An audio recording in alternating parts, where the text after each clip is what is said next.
ಹೆಂಗೆ ಮಾಡಬೇಕು ಸಮುದ್ರ ಮಂಥನ ನಾವು ವಿಚಾರ ಮಾಡ್ಬೋದು. ಅಂದರೆ ಲೈಕ್ ಮನೆಯಲ್ಲಿ ಹಳ್ಳಿ ಊರಿನಲ್ಲಿ ಇನ್ನೂ ಆದರೂ ಮಜ್ಜಿಗೆ ಅಥವಾ ಬೆಣ್ಣೆ ಮಾಡಬೇಕಂದ್ರೆ ಹುಡುಗರು ಹಿಡ್ಕೊಂಡು ಮಾಡ್ತಾರೆ, ಮಂಥನ ಮಾಡ್ತಾರೆ. ಅದೇ ಥರ ಅವರು ಸಮುದ್ರ ಮಂಥನ ಶುರು ಮಾಡಬೇಕು ಅಂತ ಡಿಸೈಡ್ ಮಾಡಿದರು ದೇವತೆಗಳು ಮತ್ತು ಹಸುರುಗಳು. ಆಮೇಲೆ ಅದಕ್ಕೆ ಏನೇನು ಬೇಕು ಸಮುದ್ರ ಮಾಡುತ್ತೆ ಅಂದರೆ ಒಂದು ಪರ್ವತ ಬೇಕು. ಯಾವ ಪರ್ವತ? ಮಂದಾರ ಪರ್ವತ ತಗೊಂಡ್ರು ಅದಕ್ಕೆ. ಆಮೇಲೆ ಮಂದಾರ ಪರ್ವತ, ಆಮೇಲೆ ಹಗ್ಗ ಬೇಕಲ್ಲ ಅದಕ್ಕೆ. ಹಗ್ಗ ಏನು ತಗೊಂಡ್ರು ಅಂದರೆ ಶಿವನ ಕೊರಳಲ್ಲಿರೋದು ವಾಸುಕಿ ಹಾವು ಏನಿದೆ ಅಲ್ಲ ರಾಜ್ಯ, ಅದನ್ನು ತಗೊಂಡ್ರು. ಆಮೇಲೆ ಅದನ್ನ ಫಿಕ್ಸ್ ಮಾಡಲಿಕ್ಕೆ ವಿಷ್ಣುನ 2ನೇ ಅವತಾರ ಕೂರ್ಮ ಅದನ್ನು ಇಟ್ಟರು ಫಿಕ್ಸ್ ಮಾಡಿ. ಆಮೇಲೆ ಶುರು ಮಾಡಿದ ತಕ್ಷಣ ಓಕೆ ಫಸ್ಟ್ ಪಂಚಜನ್ಯ ಬಂತು. ಹಾಗೆ ಒಂದು ಸ್ಟೇಜ್ನಲ್ಲಿ ಹೋದ್ಮೇಲೆ ಹಲಾಹಲ ವಿಷ ಬಂತು. ಹಲಾಹಲ ವಿಷ ಬಂದ ಮೇಲೆ ಎಲ್ಲರಿಗೂ ನಾನು ತಗೊಳ್ಳಲ್ಲ, ನೀನು ಕುಡಿಯೋಕ್ಕಾಗಲ್ಲ, ಎಲ್ಲಿ ಹೋಗಬೇಕು ಅಂತ ತಿಳ್ಕೊಂಡು ಶಿವನ ಕಡೆ ಹೋದರು. ಶಿವನ ಕಡೆ ಹೋದ ತಕ್ಷಣ ಏನು ಮಾಡಬೇಕು, ಇದನ್ನ ಎಲ್ಲಿ ಇಡಬೇಕು? ಹಲಾಹಲ ವಿಷ ಹೆಂಗಿತ್ತು ಅಂತಂದ್ರೆ ಅದು ತಳಗೆ ಬಿದ್ದರೆ ಅಥವಾ ಯಾರ ಕುಡಿದ್ರೆ ಇಡೀ 84 ಲಕ್ಷ ಜೀವರಾಶಿಗಳು ಏನಿದೆಯಲ್ಲ ಅದೆಲ್ಲ ಸರ್ವನಾಶ ಆಗ್ತಿತ್ತು. ಸೊ ಅದೇನು ಮಾಡಬೇಕು? ಶಿವ ಅಂದ್ರೆ ಓಕೆ ನಾನು ಅದನ್ನ ಕುಡಿದ್ರೆ ನನ್ನ ಗಂಟಲ್ದಾಗ ಇಟ್ಕೋತೀನಿ ಅಂತ. ನೀವು ನೋಡಿರ್ಬೋದು ಶಂಖ ಇದನ್ನ ಮಾಡಿ ನೀಲಿ ಕಲರದ್ದು ಅದನ್ನು ಶಿವ ತಗೊಂಡ ತಕ್ಷಣ ಅದು ನೀಲಿ ಪಾರ್ವತಿ ಇದ್ರೆ ಅದನ್ನ ಅವನ ಕುತ್ತಿಗೆ ಗಟ್ಟೆ ಹಿಡಿದ್ಲು. ಯಾಕಂದ್ರೆ ಅದು ಹೊಟ್ಟಿಗೆ ಹೋದ್ರೆ ಎಲ್ಲ ರಕ್ತ ಒಳಗೆ ಹೋಗ್ತಾರೆ ಅಂತ ಅದು ಹೋಗ್ಬಾರ್ದು ಅಂತ ತಿಳ್ಕೊಂಡು ಕುತ್ತಿಗೆ ಹಿಡಿದ್ಲು. ಆಮೇಲೆ ಅದು ಹಲಾಹಲ ಏನು ಇತ್ತಲ್ಲ ವಿಷ ಅದು ಗಂಟಲಿನಲ್ಲೇ ಶಿವ ಕೂತ ಮೇಲೆ ಆಮೇಲೆ ಅದಕ್ಕೆ ಅವನು ನೀಲಿ ಕಲರ್ ಆಯಿತು. ಅದು ನೀಲಿ ಕಲರ್ ಆದಮೇಲೆ ಓಕೆ ಅದಕ್ಕೆ ಅವನಿಗೆ ಶಿವದ ನೀಲಕಂಠ ಅಂತ ಹೆಸರು ಬಂತು ಅದಾಗಿದ್ದರಿಂದ. ಆಮೇಲೆ ದೇವ ಮಹಾದೇವ್ ಅಂತೂ ಶುರು ಆಗಿದ್ದು ಅದರಿಂದನೇ. ಸೊ ಇದು ಏನು ಹೇಳಬೇಕು ಇಚ್ಛಾಪಡ್ತೀನಿ ಅಂತಂದರೆ ನಾವು ಎಲ್ಲ ಟೈಮ್ನಲ್ಲೂ ಮಂಥನ ಮಾಡ್ತೀವಿ. ಮಂಥನ ಓಕೆ ಆಮೇಲೆ ಆತ್ಮ ಮಂಥನ ಅಂತೀವಿ ನಾವು. ಒಬ್ಬರ ಜೊತೆ ಚರ್ಚಾ ಮಾಡಿ ಬೇರೆ ಬೇರೆ ವಿಷಯ ತಿಳ್ಕೊಳ್ಳೋದು ಇದೆಲ್ಲ ಮಂಥನ ಒಳಗೆ. ಸೊ ಇದನ್ನ ಯಾಕೆ ನಾನು ಹೇಳ್ತಾ ಇದ್ದೀನಿ ಅಂದರೆ ಶಿವನು ಈಗೇನು ಒಮ್ಮೆ ನಾವು ಅನ್ಕೋತೀವಿ ಶಿವ ಇದ್ರೆ ಡಿಸ್ಟ್ರಾಯರ್ ಅಂತ. ಬಟ್ ಶಿವ ಅದನ್ನು ಹಲಾಹಲ ಕುಡಿದಿರಲಿಲ್ಲ ಅಂದರೆ ಮುಂದೆ ಜೀವಜಂತುಗಳು ಬರೋಕ್ಕೆ ಚಾನ್ಸ್ನೇ ಇರಲಿಲ್ಲ.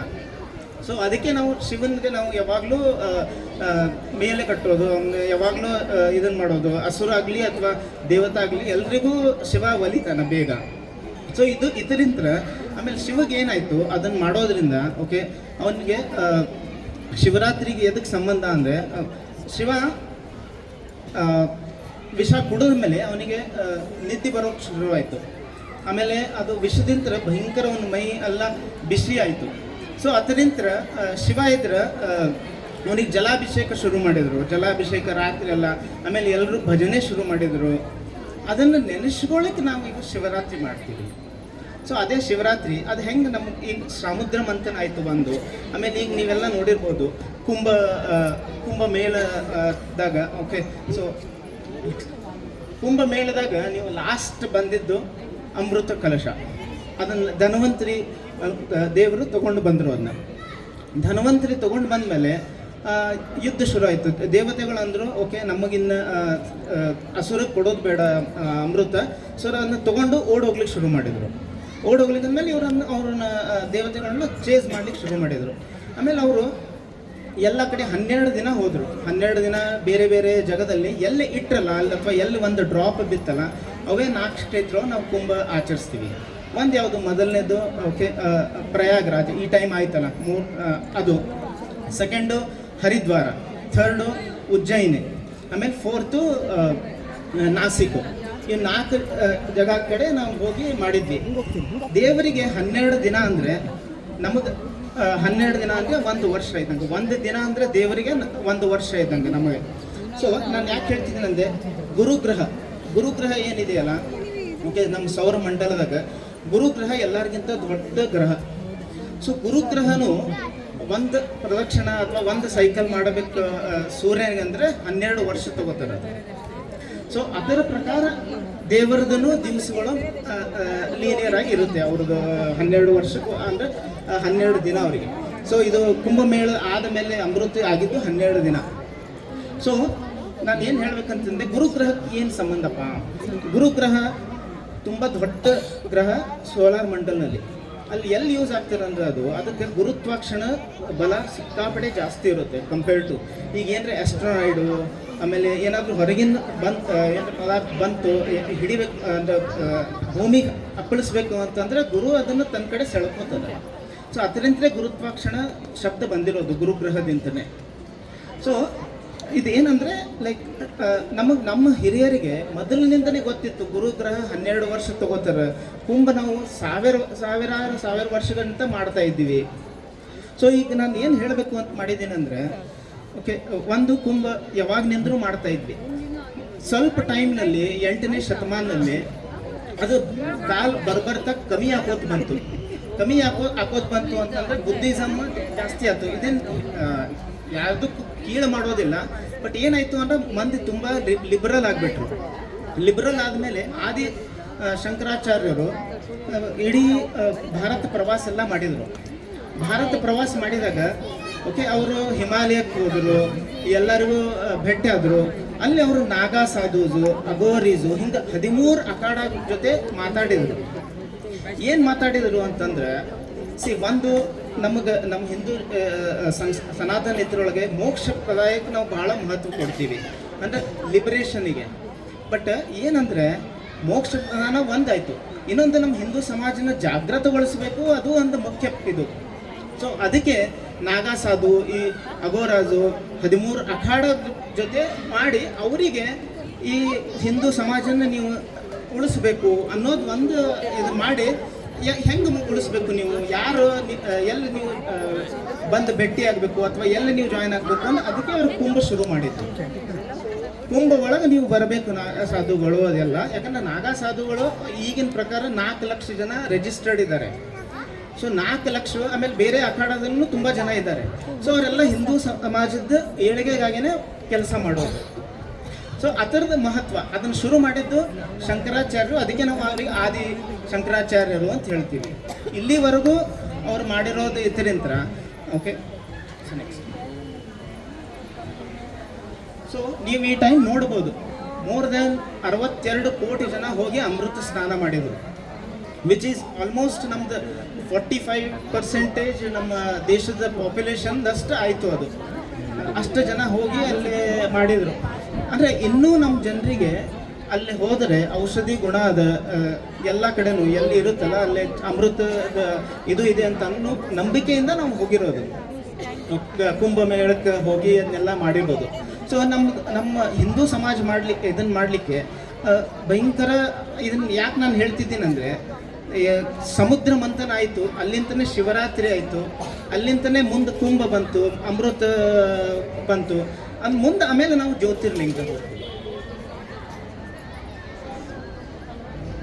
ಜ್ಯೋತಿರ್ಲಿಂಗ ಹೋಗೋಕ್ಕಿಂತ ಮೊದಲು ನಮ್ಮ ಹಿಂದೂ ಸನಾತನ ಪ್ರಕಾರ ನಮಗೆ ಮೋಕ್ಷದಾಯಕ ನಗರಿಗಳು ಅಂತಿವೆ.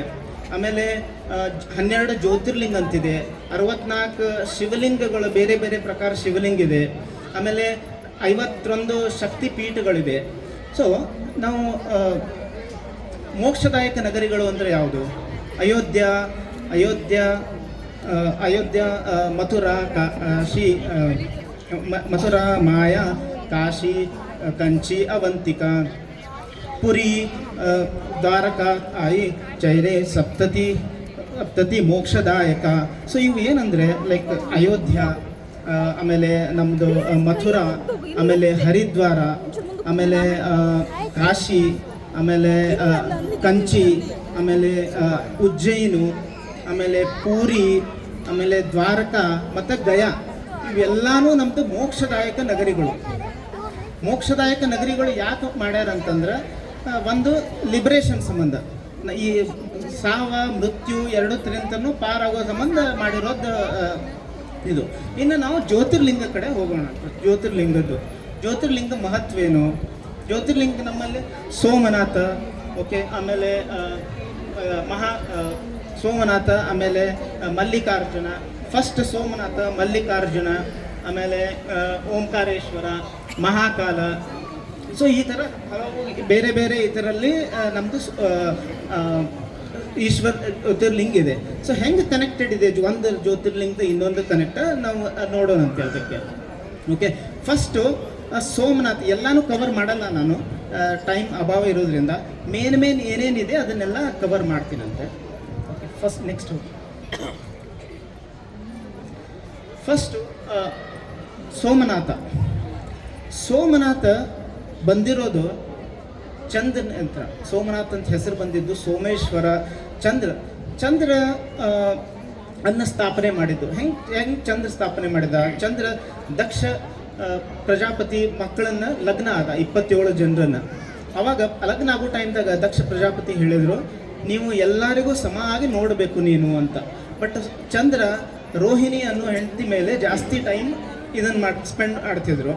ಸೊ ಹೀಗಾಗಿ ಓಕೆ ಆಗೋದ್ರಿಂದ ದಕ್ಷ ಪ್ರಜಾಪತಿಗೆ ಅವರೆಲ್ಲ ಹೋಗಿ ಕಂಪ್ಲೇಂಟ್ ಮಾಡಿದಾಗ ಇವರು ಅವನ್ನ ವಾರ್ನ್ ಮಾಡಿದರು ಚಂದ್ರಗೆ, ಲೈಕ್ ಆ ಥರ ಮಾಡಬೇಡ ಅಂತ. ಬಟ್ ಅಂದರೂ ಚಂದ್ರ ಇಗ್ನೋರ್ ಮಾಡಿದ ಮೇಲೆ ಚಂದ್ರಿಗೆ ಹೇಳಿದ್ರು, ಶಾಪ ಕೊಟ್ಟು ನಿನ್ನ ಕಾಂತಿ ಹೋಗಲಿ ಬರ್ತಾ ಅಂತ.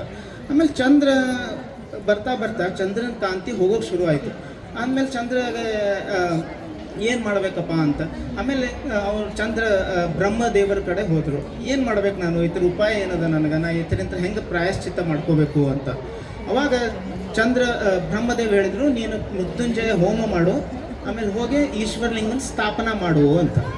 ಸೊ ಈಶ್ವರಲಿಂಗನ ಅವರ ಜಾಗ ಚೂಸ್ ಮಾಡಿ ಈಗಿನ ಸೌರಾಷ್ಟ್ರದಲ್ಲಿ ಚೂಸ್ ಮಾಡಿದರು. ಅಲ್ಲಿ ಹೋಗಿ ಧ್ಯಾನ ಮಾಡಿ ಆಮೇಲೆ ಅದಕ್ಕೆಲ್ಲ ಏನು ಮಾಡಬೇಕು ಮೃತ್ಯುಂಜಯ ಜಪ ಮಾಡೋಕ್ಕೆ ಶುರು ಮಾಡಿದರು.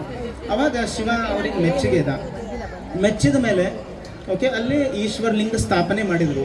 ಆ ಈಶ್ವರಲಿಂಗದ ಸ್ಥಾಪನೆ ಮಾಡಿದ್ರೆ ಅದು ಈಶ್ವರಲಿಂಗ ನೆಲಕ್ಕೆ ಟಚ್ ಆಗ್ತಿರ್ಲಿಲ್ಲ. ಅದು 3 ಫೀಟದ ಈಶ್ವರಲಿಂಗ ಇತ್ತು, ಅದು ನಡಬರ್ಕೆ ತೇಲ್ತಾ ಇತ್ತು. ಸೊ ಅದು ಯಾಕೆ ಹೇಳ್ತೀನಿ ಅಂದರೆ ಆಮೇಲೆ ಬರ್ತೀನಿ ಅದ್ರ ಮೇಲೆ. ಅದು ಆ ಥರ ಇತ್ತು, ಅದು ಚಂದ್ರನೇ ಮಾಡಿದ್ದು. ಅದು ಹೀಗಾಗಿ ಅದು ಸೋಮನಾಥ್ ಅಂತ ಅದಕ್ಕೆ ಹೆಸರು ಬಂದಿದ್ದು. ಆಮೇಲೆ ಅದೇನು ಆಯ್ತಲ್ಲ 12ನೇ ಶತಮಾನದಲ್ಲಿ ಮೊಹಮ್ಮದ್ ಗಜನಿ ಬಂದು ಅದನ್ನು ಒಡೆದ ತಕ್ಷಣ ಅದನ್ನ ಒಡೆದ್ರು. ಸೋಮನಾಥ್ ಮಂದಿರ 2 ಟೈಮ್ ಆಯಿತು. ಆಮೇಲೆ ನೆಕ್ಸ್ಟ್ ಟೈಮ್ ಅದನ್ನ ಅಹಲ್ಯಾಬಾಯಿ ಹೋಲ್ಕರ್ ಅದನ್ನು ಜೀರ್ಣೋದ್ಧಾರ ಮಾಡಿ ಮತ್ತೆ ಕಟ್ಟಿಸಿದ್ರು. ನಾನು ಆಮೇಲೆ ಯಾಕೆ ಹೇಳ್ತಿದ್ದೀನಿ ಅಂದರೆ, ಈಗ ಅವನು ಒಡೆದಿದಾಗ ಅಲ್ಲಿ ಅಗ್ನಿ ಹೋತ್ರಿ ಅಲ್ಲೇನು ಪುರೋಹಿತರಿದ್ರಲ್ಲ ಕೆಲವೊಂದು ಪಾರ್ಟ್ಸನ್ನು ತೊಗೊಂಡು ಹೋಗಿ 1000 ವರ್ಷ ತನಕ ಅವ್ರು ಯಾರೂ ಹೇಳಿಲ್ಲ, ಮನೆಯಲ್ಲೇ ಪೂಜಾ ಮಾಡ್ಕೊಂಡಿದ್ರು ಅವರು.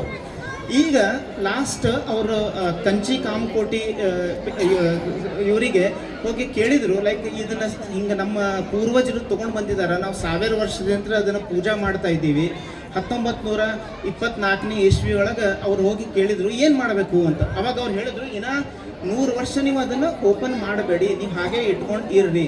100 ವರ್ಷ ಆದಮೇಲೆ ಅವ್ರು ಹೇಳಿದ್ದು ಇದು 1924ನೇ ಇಸ್ವಿಯಲ್ಲಿ ಅವ್ರು ರಾಮ ಮಂದಿರ ಯಾವಾಗ ಆಗುತ್ತೆ, ಆಮೇಲೆ ಬೆಂಗಳೂರಿನಲ್ಲಿರೋ ಶಿವನ ಹೆಸರಿನಲ್ಲಿ ಇರೋ ಒಬ್ಬರು ಸನ್ಯಾಸಿಗಳು ಇರ್ತಾರಲ್ಲ ಅವ್ರಿಗೆ ಹೋಗಿ ಕೊಡ್ರಿ ಅಂತ. ಅದನ್ನು ಇಲ್ಲಿವರೆಗೂ ಯಾರಿಗೂ ಗೊತ್ತಿರಲಿಲ್ಲ. ಈಗ ಜನವರಿ 16ನೇ ತಾರೀಕಿಗೆ ಸಂಕ್ರಾಂತಿ ಆದಮೇಲೆ ಅಲ್ಲಿದ್ದೇನು ಅವ್ರ ವಂಶಜಿದ್ರಲ್ಲ ಅವರು ತಂದು ಶ್ರೀ ರವಿಶಂಕರ್ಜಿ ಅವರಿಗೆ ಕೊಟ್ಟರು. ರವಿಶಂಕರ್ಜಿ ಅವರು ಅದನ್ನೇನು ಇಟ್ಕೊಂಡಿದ್ದಾರಲ್ಲ, ಇದ್ರದ್ದು ಏನು ವಿಶೇಷತೆ ಅಂದರೆ ಮ್ಯಾಗ್ನೆಟಿಕ್ ಪ್ರಾಪರ್ಟೀಸ್ ಒಂದು. ಅದರಲ್ಲಿ ಮ್ಯಾಗ್ನೆಟಿಕ್ ಇರಬೇಕು ಅಂತಂದರೆ ನಿಮ್ಮದು ಸೌತ್ ಪೋಲ್ ನಾರ್ತ್ ಪೋಲ್ನಲ್ಲಿ ಇರುತ್ತೆ ನಿಮ್ಮದು ಗುರುತ್ವಾಕರ್ಷಣೆ ಅಥವಾ ನಿಮ್ಮದು ಗ್ರಾವಿಟೇಷನಲ್ ಫೋರ್ಸ್. ಈ ಮಟೀರಿಯಲ್ಲು ಏನಿದೆಯಲ್ಲ ಅದರಲ್ಲಿ ನಡಬರ್ಕಿದೆ, ಮಿಡಲ್ನಲ್ಲಿ ಅದರದ್ದು ಗುರುತ್ವಾಕರ್ಷಣೆ ಇದೆ ಅದರಲ್ಲಿ. ಸೊ ಹೀಗಾಗಿ ಈವನ್ ಜಿಯೋಲಾಜಿಕಲ್ ಮೆಟಲರ್ಜಿ ಇವರು ಅದನ್ನು ಮಾಡಿದರು.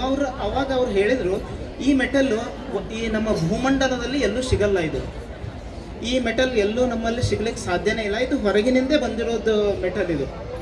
ಸೊ ಆಮೇಲೆ ರವಿಶಂಕರ್ಜಿ ಅವರು ಏನು ಮಾಡಿದಾರಲ್ಲ ಅದು ತೋರಿಸಿದ್ರು, ನೀವು ಅದ್ರ ಮೇಲೆ ಇಟ್ಟರೆ ಅದು ತಿರುಗೋಕೆ ಶುರುವಾಗುತ್ತೆ. ಅದು ಯಾವಾಗ ಸೋಮನಾಥ ಮಂದಿರ ಮೊದಲು ಇತ್ತಲ್ಲ ಅದನ್ನು ಇಸ್ಲಾಮಿಕ್ ಹಿಸ್ಟೋರಿಯನ್ಸ್ ಬರೆದಿದ್ದಾರೆ, ನಾವು ಯಾವಾಗ ಅದನ್ನ ಮುರಿದ್ವಿ ಅವಾಗ ಅದು ತೇಲ್ತಾ ಇತ್ತು ಅಂತ. ಅವ್ರಿಗೆ ಆಶ್ಚರ್ಯ ಆಯ್ತು ಅಂತೆ ಅದು ಹೆಂಗೆ ತೇಲ್ತಿದೆ ಅಂತ. ಸೊ ಅದು ಒನ್ ಆಫ್ ದಿ ಅದರದ್ದು ಫೋಟೋನು ತೋರಿಸ್ತೀನಂತೆ ನಿಮಗೆ. ಇದು ಏನಂದರೆ ಇವತ್ತು ಆರ್ಟ್ ಆಫ್ ಲಿವಿಂಗ್ನಲ್ಲಿ ಎಲ್ಲರ ಪ್ರದರ್ಶನಕ್ಕೆ ಇಟ್ಟಿದ್ದಾರೆ, ನಾವು ಹೋಗಿ ನೋಡ್ಬೋದು ಅದನ್ನ. ಸೊ ಏನಂದರೆ ನಾವೆಲ್ಲ ಪುಣ್ಯವಂತರು. ಒಂದು ಅವರು ಹೇಳಿದರು, ರಾಮ ಮಂದಿರ ಆದಮೇಲೆ ಇದನ್ನ ತೆಗೀರಿ ಅಂತ.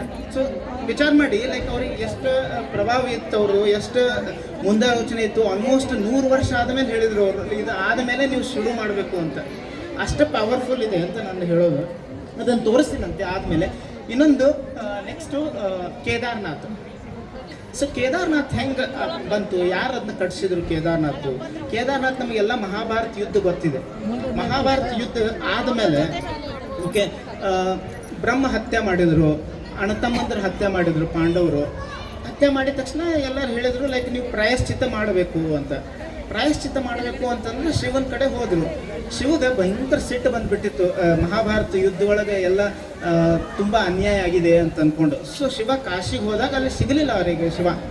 ಶಿವ ಸಿಗಲಿಲ್ಲ ಅಂದಮೇಲೆ ಶಿವನ ಹುಡ್ಕೊಂಡು ಹೋದರು. ಶಿವ ಉತ್ತರಾಖಂಡದ ಒಳಗೆ ಇದ್ದ, ಈಗೆಲ್ಲ ಉತ್ತರಾಖಂಡ ಒಳಗೆ ಇದೆಯಲ್ಲ ಕೇದಾರ್ನಾಥ್, ಅಲ್ಲಿ. ಅವಾಗ ಅಲ್ಲಿ ಹೋದ ಮೇಲೆ ಭೀಮಕ್ಕೆ ಗೊತ್ತಾಯಿತು, ಓಕೆ ಈ ನಂದಿ ಆಕಾರ ಒಳಗಿದ್ದ ಶಿವ. ಸೊ ಆಮೇಲೆ ನಂದಿ ಆಕಾರ ಒಳಗಿದ್ದ ಮೇಲೆ ಶಿವ ಹೋಗಿ ಅಲ್ಲಿ ಅವ್ರನ್ನ ಭೀಮ ಹೋಗಿ ಶಿವನ ನಂದಿನ ಹಿಡಿದ ಹಿಂದಿನ ಭಾಗ. ಅದೇನು ಹಿಂದಿನ ಭಾಗ ಹಿಡಿದಿದ್ದಾನಲ್ಲ ಅದೇ ಈಗ ಕೇದಾರ್ನಾಥ್ನಲ್ಲಿ ಇರೋದು ಆ ಭಾಗ. ಉಳಿದಿದ್ದ ಹಾಗೆ ಕೈ ಕಾಲು ಆಮೇಲೆ ಬೇರೆದಿದೆಲ್ಲ ಒಂದೊಂದು ಭಾಗನಲ್ಲಿ ಹೋಯ್ತು. ಅದಕ್ಕೆ ನಾವು ಪಂಚ ಕೇದಾರ್ನಾಥ್ ಅಂತ ಹೇಳ್ತೀವಿ ಅಲ್ಲಿ. ಸೊ ನಾವು ಯಾವಾಗ ನಾವು ಕೇದಾರ್ನಾಥ್ ವಿಸಿಟ್ ಮಾಡ್ತೀವಲ್ಲ, ಪಂಚ ಕೇದಾರ್ನಾಥಕ್ಕೂ ಮಾಡ್ಬೋದು. ತುಂಗನಾಥ, ರುದ್ರನಾಥ, ಮಧ್ಯ ಮಹೇಶ್ವರ, ಆಮೇಲೆ ಕಪಿಲೇಶ್ವರ ಅಂತ ಈ ಥರ 4 ಬೇರೆ ಬೇರೆ ಜಾಗ ಇದೆ ಅಲ್ಲಿ ಕೇದಾರ್ನಾಥ್ನಲ್ಲಿ. ಒಂದೇ ಅಲ್ಲ, ಅದು 5 ಕಡೆ ಮಾಡಿರೋದು ಪಾಂಡವರು. ಆಮೇಲೆ ತಲಿ ಇರೋದು ಪಶುಪತಿನಾಥ್ ನೇಪಾಳದಲ್ಲಿ. ಸೊ ಆ ಥರ ಮಹತ್ವಿದೆ ನಮ್ಮದು ಇದರಲ್ಲಿ. ಸೊ ಇವೆಲ್ಲ ಜ್ಯೋತಿರ್ಲಿಂಗ ಮಾಡಿರೋದು ಯಾರು ಸಾಮಾನ್ಯ ಜನರು ಮಾಡಿಲ್ಲ, ಎಲ್ಲರೂ ಇದನ್ನು ಶ್ರೇಷ್ಠ ಇವರಿದ್ದವರೇ ಮಾಡಿರೋದು.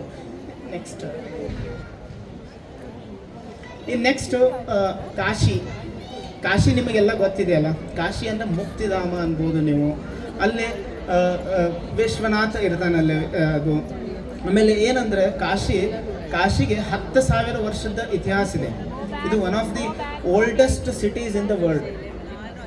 ಓಲ್ಡೆಸ್ಟ್ ಸಿಟೀಸ್ ಅಂದರೆ ಓಕೆ ಏನಂದರೆ ಅಲ್ಲೂ ಯುದ್ಧ ಆಯಿತು 3 ಟೈಮ್. ಅಲ್ಲೂ ಅದ್ರ ಮೇಲೆ ದಾಳಿ ಮಾಡಿದ್ಲು. ಫಸ್ಟ್ ಕುತುಬುದ್ದೀನ್ ಐಬಕ್ ಅವಳ ಮಗಳು ರಜಿಯಾ ಸುಲ್ತಾನ್ ಅಂತಿತ್ತಲ್ಲ, ಅವಳೇ ಫಸ್ಟ್ ಅಲ್ಲೇ ಕಾಶಿ ಮೇಲೆ ದಾಳಿ ಮಾಡಿದ್ದು, ಅಲ್ಲೇ ಮುರಿದಿದ್ದು. ಆಮೇಲೆ ಯಾವಾಗಲೂ ನಮ್ಮ ಇದರಲ್ಲಿ ಯಾವಾಗ ದಾಳಿ ಮಾಡಿದ್ರು ನಮ್ಮ ಹಿರಿಯರು ಯಾವತ್ತೂ ಬಿಟ್ಟು ಕೊಡಲಿಲ್ಲ. ಅದು ಯಾವಾಗಲೂ ಅವರು ಹೋರಾಟ ಮಾಡಿಕೊಂಡೇ ಇದ್ದರು. ನೀವು ಯಾವುದೇ ನೋಡಿರಿ, ಅಯೋಧ್ಯ ನೋಡಿ ಅಥವಾ ಕಾಶಿ ನೋಡಿ, ಯಾವಾಗಲೂ ಅವರು ಅದ್ರ ಬಗ್ಗೆ ಒಂದು ಕಡೆ ಏನಾದರೂ ಇನ್ನೊಂದು ಕಟ್ತಾ ಇದ್ದರು. ಲಾಸ್ಟ್ ಟೈಮ್ ಅದನ್ನು ಮಾಡಿರೋದು ಅಹಲ್ಯಾಬಾಯಿ ಹೋಳ್ಕರ್ ಮತ್ತು ಅದನ್ನು ಮಾಡಿರೋದು. ಇವನ್ನ ಲಾಸ್ಟ್ ಟೈಮ್ ಔರಂಗಜೇಬ್ ಮುರಿದ ಮೇಲೆ ಮತ್ತೆ ನಾಶ ಮಾಡಿದ ಮೇಲೆ ಮತ್ತೆ ಅದನ್ನು ಕನ್ಸ್ಟ್ರಕ್ಟ್ ಮಾಡಿದ್ದು ಅಹಲ್ಯಾಬಾಯಿ ಹೋಳ್ಕರ್. ಸೊ ಅಹಲ್ಯಾಬಾಯಿ ಹೋಳ್ಕರ್ದು ತುಂಬ ಕೊಡುಗೆ ಇದೆ ನಮ್ಮ ಸನಾತನ ಧರ್ಮಕ್ಕೆ. ಅವ್ರದ್ದು ಈಗ 300ನೇ ವರ್ಷ ಜನ್ಮ ದಿನೋತ್ಸವ ನಡೆದಿದೆ. ಸೊ ಎಲ್ಲರೂ ನಾವು ಅವ್ರನ್ನ ನೆನೆಸ್ಕೋಬೇಕು. ನಾವೆಲ್ಲ ಇಷ್ಟು ಗುಡಿಗಳನ್ನು ಅಥವಾ ಜ್ಯೋತಿರ್ಲಿಂಗನ ಕಾಣಬೇಕಂದ್ರೆ ಅವ್ರದ್ದೇ ಭಯಂಕರ ಮಹತ್ವ ಇದೆ ಅದರಲ್ಲಿ. ಸೊ ಇನ್ನು ನೆಕ್ಸ್ಟು ರಾಮೇಶ್ವರ ಮಾಡಿರೋದು ಸ್ವಂತ ಶ್ರೀರಾಮ ಮಾಡಿರೋದು ರಾಮೇಶ್ವರ. ಸೊ ಯಾವಾಗ ಮಾಡಿದ ರಾಮೇಶ್ವರಕ್ಕೆ ತುಂಬ ಮಹತ್ವ ಇದೆ. ರಾಮೇಶ್ವರದಲ್ಲೇ ಇವರು ಬ್ರಿಡ್ಜ್ ಕಟ್ಟಿದರು. ಫಸ್ಟ್ ಸೀತಾ ಶ್ರೀಲಂಕಾದಲ್ಲಿ ಇರೋದಂತ ಗೊತ್ತಾಗಿದ್ದು ಅದರ ರಾಮೇಶ್ವರದಲ್ಲೇ. ಸೊ ರಾಮೇಶ್ವರದ ಭಯಂಕರ ಮಹತ್ವ ಇದೆ. ರಾಮೇಶ್ವರಕ್ಕೆ ರಾವಣನ ಸಾಯಿಸಿದ ಮೇಲೆ ರಾಮ ಏನು ಬರ್ತಾನ ಇದಕ್ಕೆ, ಅವಾಗ ಹೇಳಿದರು ನೀನು ಶಿವಭಕ್ತನ ಸಾಯಿಸಿದೀಯಾ, ಸೊ ಅದಕ್ಕೆ ನೀನು ಪ್ರಾಯಶ್ಚಿತ್ತ ಮಾಡಬೇಕು ನೀನು ಅಂತ. ಇವನ್ ರಾಮನೇ ನಮ್ಮ ವಿಷ್ಣುವಿನ ಅವತಾರ, ಬಟ್ ಅವನು ಮನುಷ್ಯನ ಇದರೊಳಗಿದ್ದಾಗ ಅವತಾರ ಒಳಗಿದ್ದಾಗ ಅದನ್ನೆಲ್ಲ ಅವರು ಪಾಲಿಸಬೇಕು, ಮುಂದಿನವರಿಗೆ ಏಳಿಗೆಗಾಗಲಿ ಅಥವಾ ಮುಂದಿನವರಿಗೆ ಮಾರ್ಗದರ್ಶನ ಆಗಲಿ ಅಂತ. ಸೊ ಅದನ್ನು ಶುರು ಮಾಡಿದರು.